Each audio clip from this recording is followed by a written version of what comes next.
ദാവൂദ് നബിയുടെ അടുത്തേക്ക് രണ്ടുപേർ കടന്നു വരികയായിരുന്നു. ഒരുവൻ പറഞ്ഞു, ഞാൻ ഒരു മുന്തിരി തോട്ടത്തിന്റെ ഉടമയാണ്. അതിൽ നിന്ന് ലഭിക്കുന്ന വരുമാനം കൊണ്ടാണ് ഞാൻ ജീവിക്കുന്നത്. എന്റെ അയൽക്കാരന് ധാരാളം ആടുകളുണ്ട്. അവയെല്ലാം എന്റെ മുന്തിരിത്തോട്ടം നശിപ്പിച്ചിരിക്കുന്നു. അങ്ങ് എന്റെ പ്രശ്നം തീർത്തു തരണം എന്നായിരുന്നു പരാതി. ദാവൂദ് നബി അതെല്ലാം കേട്ടതിന് ശേഷം അബരനോട് ചോദിച്ചു, താങ്കൾക്ക് എന്തെങ്കിലും പറയാനുണ്ടോ? ഇല്ല, അയാൾ പറഞ്ഞത് മുഴുവനും സത്യമെന്ന് മറുപടി പറഞ്ഞു.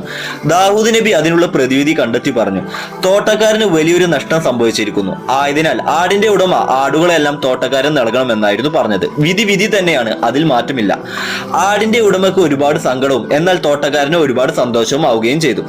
ഇനി എന്ത് ചെയ്യുമെന്ന ആലോചനയിൽ നടന്നു വരുന്ന ആടിന്റെ യഥാർത്ഥ ഉടമയെ സുലൈമാൻ നബി കാണുകയും കാര്യങ്ങൾ അന്വേഷിച്ചറിയുകയും ചെയ്തു. കാര്യങ്ങൾ മുഴുവനും മനസ്സിലാക്കിയ സുലൈമാൻ നബി അവരോട് പറഞ്ഞു, നിങ്ങൾ ഒന്നും കൂടെ രാജസന്നിധിയിൽ പോയി വിധി ഒന്നും കൂടെ പുനർനിർണയം നടത്താൻ ആവശ്യപ്പെടുക. അങ്ങനെ ഇരുവരും രാജസന്നിധിയിൽ വന്നതിന് ശേഷം ദാവൂദ് നബിയോട് പുനർനിർണയം നടത്താൻ ആവശ്യപ്പെട്ടപ്പോൾ ദാവൂദ് നബി ചോദിച്ചു, ആരാണ് നിങ്ങൾക്ക് ഈ ഉപദേശം നൽകിയത്? അപ്പോൾ പറഞ്ഞു, അങ്ങയുടെ മകൻ സുലൈമാൻ നബി. ഇത് കേട്ട സുലൈമാൻ നബിയെ രാജസന്നിധിയിൽ ഹാജരാക്കി.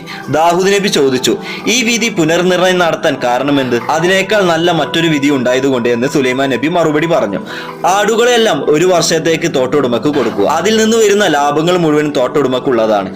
തോട്ടത്തിൽ വന്ന കേടുപാടുകൾ ആടിന്റെ ഉടമ ഒരു വർഷത്തിനുള്ളിൽ തീർത്തു കൊടുക്കുക എന്ന വിധി സുലൈമാൻ നബി പറഞ്ഞപ്പോൾ ദാവൂദ് നബി സുലൈമാൻ നബിയുടെ വിധി നല്ലതുപോലെ ബോധിക്കുകയും ദാവൂദ് നബി ആ വിധി നടപ്പിൽ വരുത്തുകയും ചെയ്തു. മകനായ സുലൈമാൻ നബിയെ അഭിനന്ദിക്കുകയും ചെയ്തു. ഇതുപോലുള്ള വീഡിയോകൾ ദിവസം ലഭിക്കാൻ നമ്മൾ ഇൻസ്റ്റാഗ്രാം അതുപോലെ തന്നെ യൂട്യൂബ് സബ്സ്ക്രൈബ് ചെയ്യാനും ഫോളോ ചെയ്യാനും മറക്കരുത്.